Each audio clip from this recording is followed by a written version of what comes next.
Only in America. Only in America. Only in America. Only in America. Only in America. Only in America. Only in America.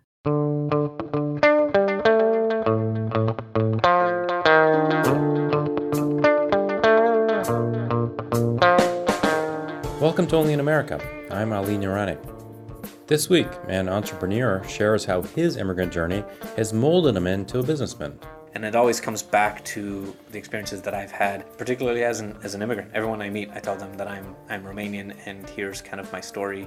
Here's what we did. Here's the refugee camps or the prison we were in, etc. Because those experiences have helped mold who I am, and indeed help mold this country.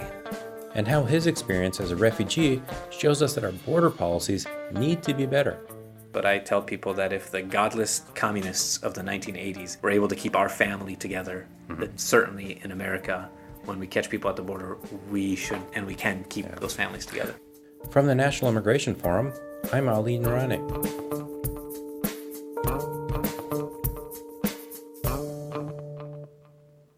Cultural and economic anxieties about immigrants are a reality in many communities across the country. But if we're going to overcome the divisive rhetoric dominating today's immigration debate, we need to address these anxieties head on.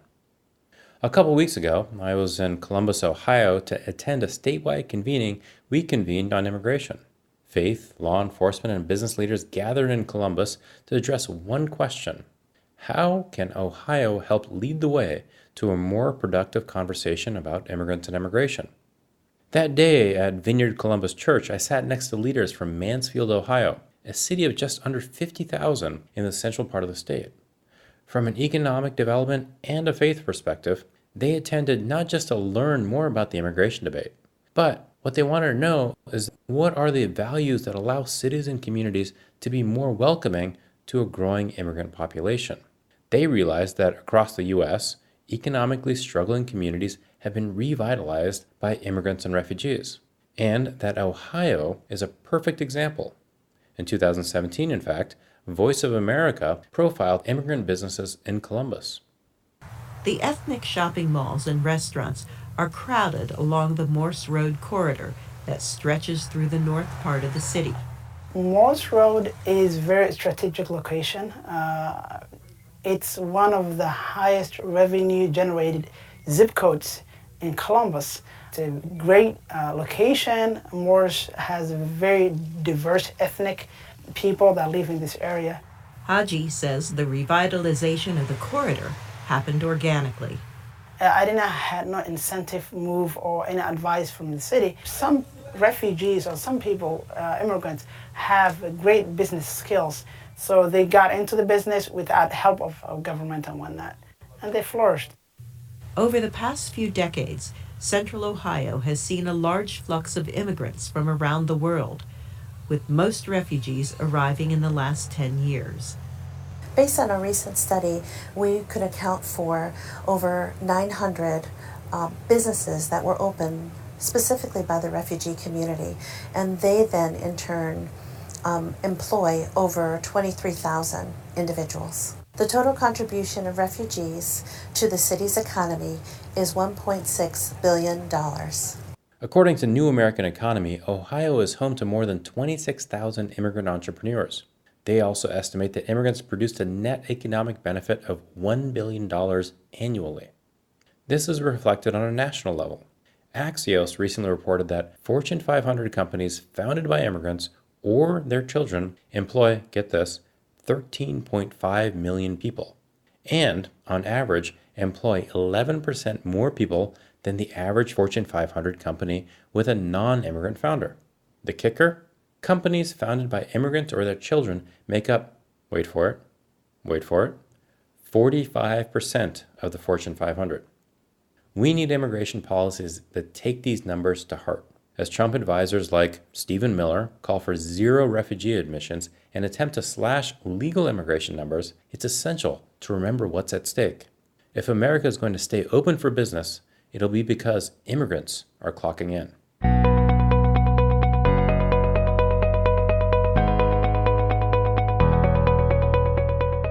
Support for the National Immigration Forum comes from the James Irvine Foundation, expanding opportunity for the people of California, and from the Carnegie Corporation of New York, established in 1911 by Andrew Carnegie to promote the advancement and diffusion of knowledge and understanding.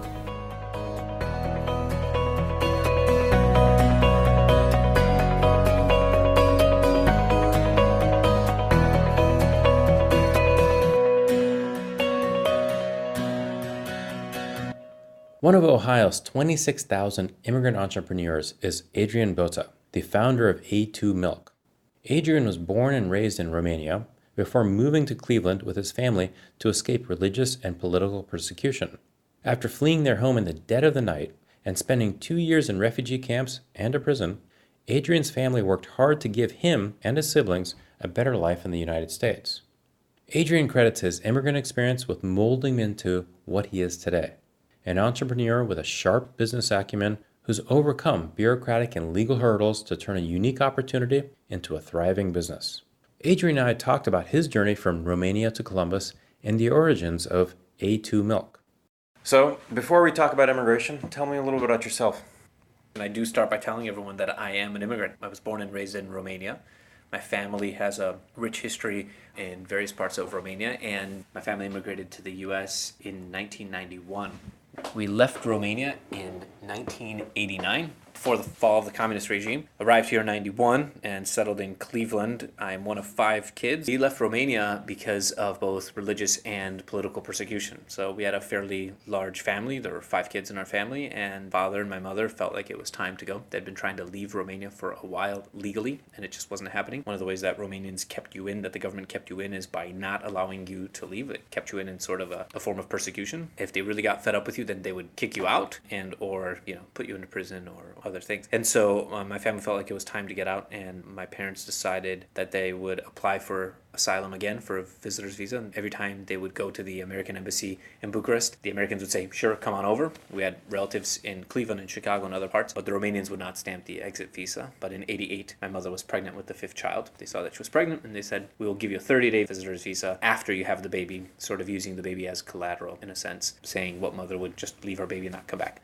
And that set it all off, and that set the story in motion, where my mother said, well, I'm not going to go, but my dad said, go, and you'll come back in 30 days, not knowing what he had in mind. Mm-hmm. How old were you? I was 7 at the time. And what did your family do in Romania? So my mother was a homemaker. She was an accountant, but spent time raising us. And my father was a civil engineer. Mm-hmm. And do you remember the conversation that you had with your parents when the decision was made to leave? There was no conversation to be had. Romania was a country that was so closed. The systems there, from your neighbors to even your relatives, etc., they were incentivized to tell the government things like this, that either you were well off or more well off than you should be, or you were planning on escaping or doing other things, and we would be in prison just for even talking to people about that. So there were no conversation to be had. My mother and my father actually didn't even have a conversation about it. When she arrived in America, they got on a phone call, and my father told her, stay in America, apply for religious and political asylum, because I'm going to bring you the kids. Mm-hmm. And she nearly had a heart attack and said, no, don't do that. She knew that he was ready, willing, and able to take a baby in his arms and go, and the rest of us. And that's what he did. He said, no, just stay there. I'll bring you the kids. There may not have been a conversation, but there was certainly a trip to the airport, right?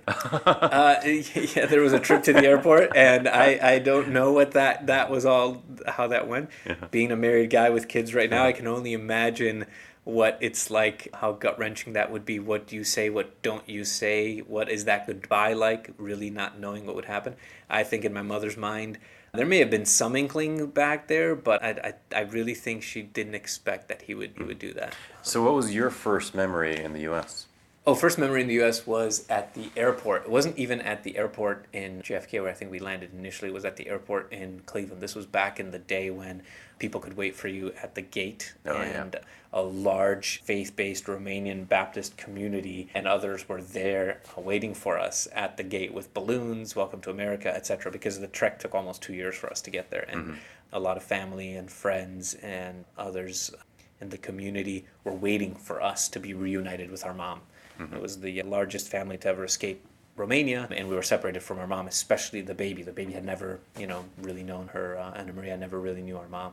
And so there was a lot of reuniting to be had. And the first memory I have is in Hopkins Airport. And why did the family, the network, originally come to Cleveland? Great question. So Cleveland, along with Chicago and Detroit, New York, to a certain extent, had a very large Romanian population, large immigrant population. That actually dates back to the late 1800s, early 1900s. We even have family in our history that came to America. I have a great-grandfather that came to America, spent 3-4 years working, saved some money, went back to Romania, and just never came back, bought land, etc. And a lot of immigrants did that. They would come back, they would come here, work for a few years, go back, and then buy their land and be farmers. So the large immigrant community settled in what is now referred to as the Rust Belt, where there were jobs in manufacturing plants, etc. Even though some of those folks were engineers or physicians or other things back in the old country, they would come here, just get a line job at a factory, and that's where they settled. So some of the oldest communities are actually in the Cincinnati and Dayton area. The first Romanian Baptist church dates back to the early 1900s and was in Cincinnati, just outside of Cincinnati. And so Cleveland to this day has a fairly big hub of Romanians, as does Chicago and Detroit. But what has happened actually in the last 20 years, as goes America, so goes the rest of the immigrants, now the bigger hubs are in Atlanta, Georgia, in the various cities in North Carolina, Florida, New Mexico, Texas, California. It went from north down to the south. Yeah. And when the family arrived, what did your father end up doing? My father did what everyone else was expecting him to do. So he went and worked at a factory, making $7 an hour, whatever that was. And he looked at that within about a week or two and said, this is not why I came to America. I came to America for my kids not to live in the inner city of Cleveland and for me to be worried about their education. I came here to give them the best opportunity. And if the best opportunities in America tend to be at schools in the suburbs, I need to get my kids there. So we lived in rent for a little while my father did have the factory job that, his friends helped him to get, but he looked at that system and said, this is just not going to work for me. That's not why I came here. So my father actually taught himself English using 2 books while he was in a refugee camp for almost 2 years. And so he was far ahead of even most of the guys that had been here for a few years. So he got an education very quickly in heating and air conditioning, and someone got him into a great HVAC job. And then once he got that, within a year, he was able to move us into the suburbs of Cleveland, into a small house. He took on a lot of debt, which people told him, you can't do that. You're an immigrant. You have no money. How could you do that? And he said, I'll figure it out.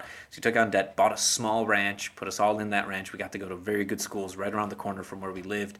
And with another year of that, he got his real estate license, realizing that there were not very many bi- or trilingual realtors in the Cleveland area. So he spoke Hungarian, Romanian, and a little bit of Russian. Got a real estate license and very quickly became a top producer with Century 21, which is an old real estate firm.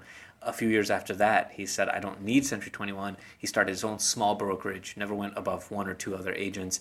And he started his own small brokerage, buying and selling houses for folks, and kind of left everything else behind. So he was very entrepreneurial. It shows by the risk that he took escaping Romania illegally, but all throughout, he was a guy who took risks and who made it happen. And he has a very attractive personality. He sponsored a lot of immigrants to come to the U.S., helped them with documentation, notarized documents, did all these kinds of things, and was just a person that attracted people to him. So very warm-hearted individual. And so he is now living in West Palm Beach in a house that is paid off, that a small little bungalow he and my mom have. And I guess he kind of lived out the American dream. Certainly He's just did, yeah. happy, driving his neighbors crazy by the elaborate garden he has in this little tiny, not even quarter-acre lot. And they're not There's no wealthy snow by down any- there. There's no snow down You there. can grow anything He's anytime, loving it. right? He's loving it. Yeah. And they're not wealthy by any means, but they're super happy. Yeah. And they've got their debt paid down, and their kids are okay, and they're happy. That's fabulous. You grew up in suburban Cleveland. How do you choose your career? Well, like every other immigrant's kid, first generation voters, coming fresh off the boat, my parents wanted us to be doctors, engineers, lawyers, etc., right? And I love that and appreciate that about them. And that's the sacrifice that they want to see paid off. And for us, for all 5 of us, we all took a little bit of a different path. We have some that are involved in the medical world and others in the business world. And I took the entrepreneurial route, kind of following my father's footsteps. Went to the University of Akron, studied business, was given a great opportunity for an internship with Pfizer Pharmaceuticals, moved to New York, ran through the gamut of pharma and biotech and consulting, and then when we decided to start a family, moved back to Cleveland, worked at the Cleveland Clinic in a couple of different roles, helping to run mergers and acquisitions for the Cleveland Clinic, and then jumped into the entrepreneurship world myself by launching a few different small companies and trying to take those to the next level. And that's been my trek. And it always comes back to the experiences that I've had, particularly as an immigrant. Everyone I meet, I tell them that I'm Romanian, and here's kind of my story.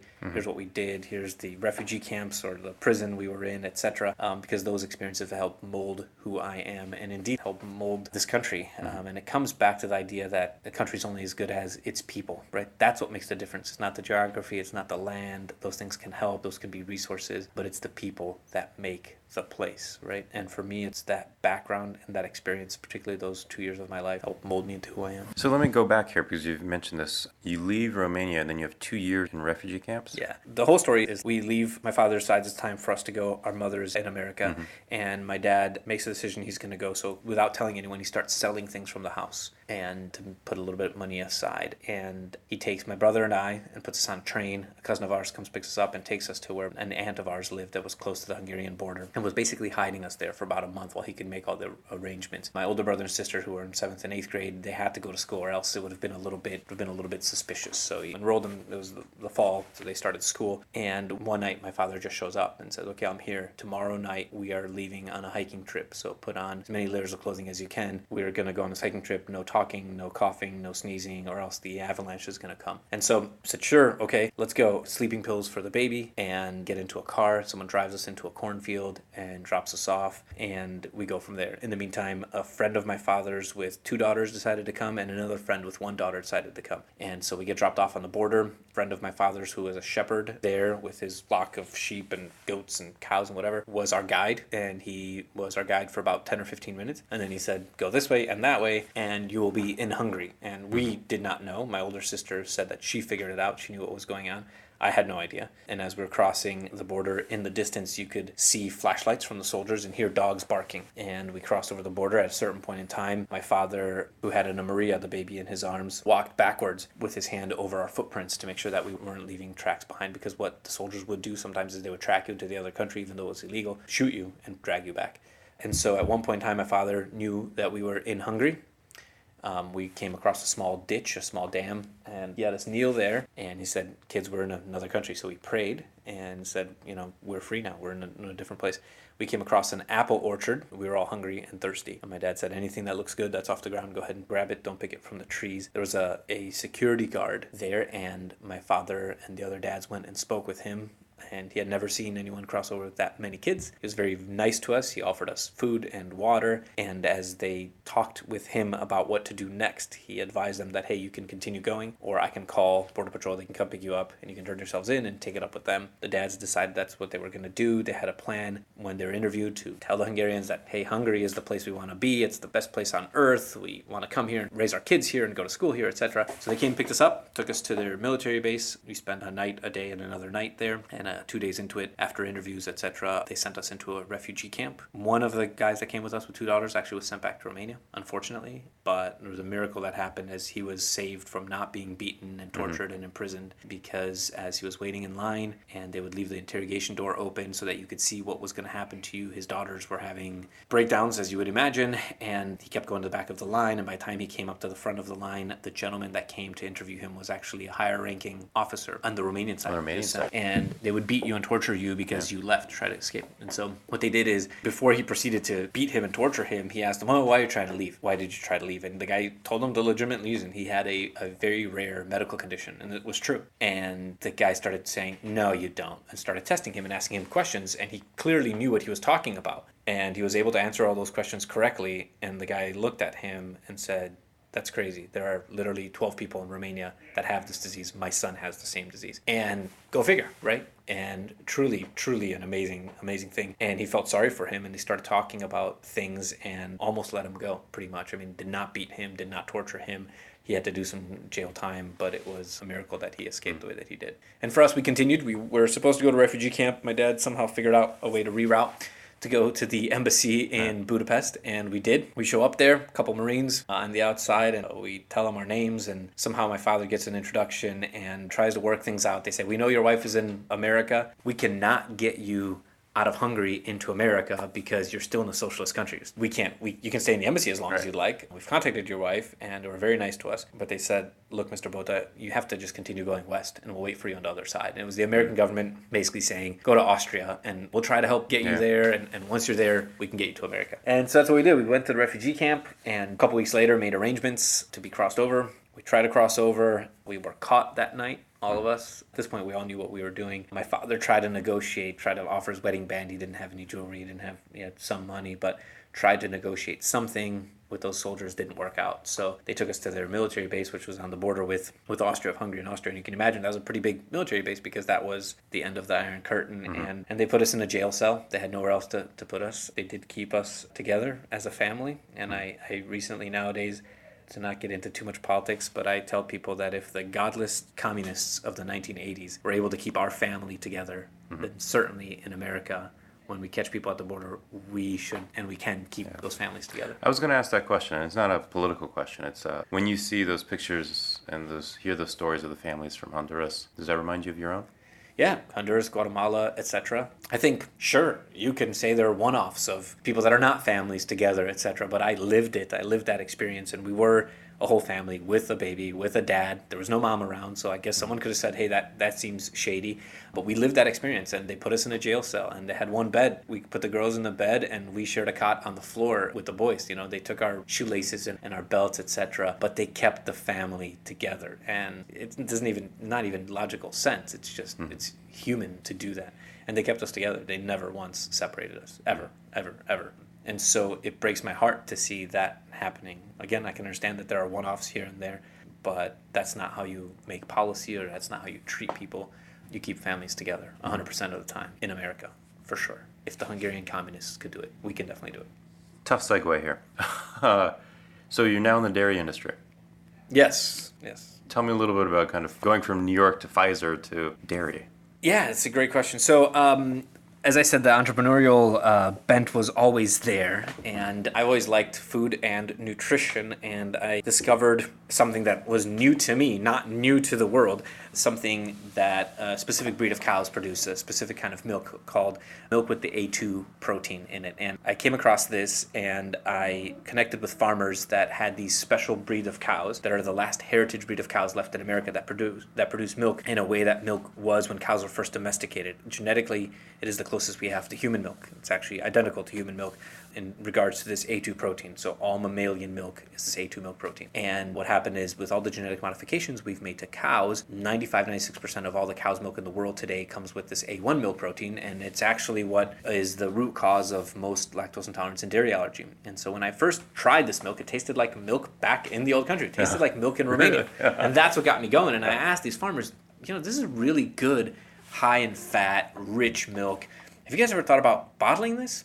I said, sure. Yes, we have, of course. And so what happened? Well, we know all the characteristics, both the taste, the flavor, the genetic component, and the nutritional component. It is less water and more components than any other milk in America. And it is literally the highest quality milk. Forget organic, not organic. That has nothing to do with quality. Quality of milk is determined by components. And this is the milk that has the highest components. So I'm looking at this, and I'm working at the Cleveland Clinic at the time, same amazing taste, superior nutritional components, and this unique protein that makes it more genetically like the human. And every time I taste it, I go back home. Yeah. So I'm like, this is something that should be bottled for sure. So why aren't you guys bottling this? Well, we tried. Well, what happened? Well, we went to the Ohio Department of Agriculture Dairy Division in Columbus, and we asked for labels. And milk labels are very highly regulated. And what did they say? Well, they said no. Why? Well, because they don't know about A2, they don't know this, So the government said no. Okay, what else did you do? Well, we spoke with lawyers. What did the lawyers say? Well, lawyers said no also. Why? Well, because there's this large publicly traded $2 billion company out of Australia and New Zealand called the A2 Milk Company, and they have the trademark on this term, and everyone's afraid that they're going to sue. They've sent out cease and desist orders to people, and no one has crossed them because they're afraid of getting shut down. So I look at them as a very ignorant in this space guy, but as an entrepreneur, and say, wait a second, you're telling me that government bureaucrats told you no, and lawyers told you no, and you stopped? I said, yeah, well, what else could we do? And in my mind, I was ding, ding, ding, ding, ding. If in the U.S., some government bureaucrats and lawyers tell you not to do something in the business world, you probably have a really great opportunity. You should do that thing. And so I asked him, I said, look, would you sign some exclusive contracts with me, agreements that if I can get this up and running, we can do this together and have a relationship? They said, yeah, sure, go ahead, try it. And I did. And it took a year and a half to get going, and it took a lot of banging up head against the wall and working with people in the bureaucracy. convincing them that this is great and other people should do it, and conversations with people in bureaucracy where I'm telling them why they should give us the approval, and they're telling me why we shouldn't have it, and their reasoning was, well, if we let you have this on your label, wouldn't that disadvantage others that don't have it? Wouldn't it make it seem like yours is better than theirs? And I look at them and said, yes, and isn't that the whole point of America? Like, that's the whole system, right? I have a product that's better, and I'm going to claim that it's better, and it's legit. I will show you the documentation. And it's competition, right? And they didn't like that because it turns out that many in the bureaucracy are really, they're saying that they're there to protect the consumer, etc., but they're really kind of protecting the industry and the big players in the industry. And so then, as you went through this process and you told your dad about it, what was his response? A funny response. He kind of shook his head and he said, really, brought you guys out of Romania, for you to go back into something like farming. And that's because in his mind, you've got to become a doctor, a lawyer, engineer, which is great. But as he understood the business bent of it and how we had structured a company where we're working with farmers and processors, et cetera, and we're bringing something unique to market, something that also has a global play because it can be turned into powder and taken to different places and is something that nutritionally can benefit others. He loved the idea, and he just likes to see, as an entrepreneur himself, he likes to see people taking a risk and making something happen out of nothing. And it's so far what we've done, and I'm hoping to continue with it. And our business model, as we structure it on the powder side and the formula side, that what we want to do with this highest quality milk in the world is turn into the highest quality infant formula in the world. And people have done a 1-for-1, Tom's, right? We know buy one, get one donated. But that's shoes, and that's great, and that's really important. What's more elemental than infant nutrition? Mm-hmm. And as we look around the world, particularly in Northern Africa, in the Middle East, in parts of Southeast Asia, we see what's happening with the refugee and migrant crisis around the world. And what we'd like to do is because that's such a part of my story and what we care about, we'd like to be the first company to do a formula that is a 1-for-1. So you buy a box of formula and one will be donated. And it's not something we want to allow a third party to do, it's something that we want to do internally. Myself and my wife want to head that up and manage that process and want to be on the ground. I've lived in a refugee camp myself, and so I want to be back in a refugee camp, working with refugees, working with caretakers, etc., and bringing that to them, along with other things. I want to be back on the ground and making a difference in what is such a heartbreaking dynamic around the world with migrants and refugees. Yeah. And we'd love to do that here in America as well. We don't have to go to the Middle East or Northern Africa. We can help disadvantaged families in Cleveland, in Columbus, in Washington, D.C., in Seattle, all over the place. There are plenty of Americans who don't get the nutrition they need as infants, and we'd love to do that. Thank you. It's an amazing story. I feel like we could talk for like 2 hours. So the name of the podcast is Only in America, and the question I ask of everybody is just to finish this sentence. Only in America, ...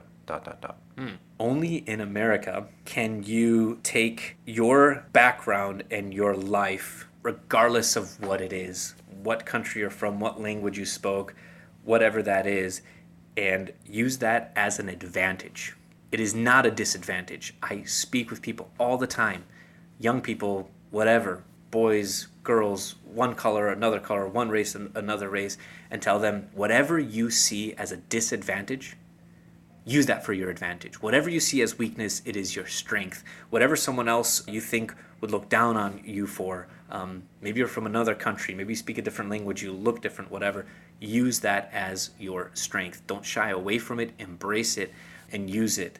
And if you're doing that for good, don't use it for greedy gain. People will see right through it. To try to make yourself something that you're not. Use it for good. People in America will embrace it and will embrace you for it. Whatever position you are in, wherever you have been brought to, use those experiences and that background for good. Don't shy away from it. Thank you, Adrian. Really, really appreciate this.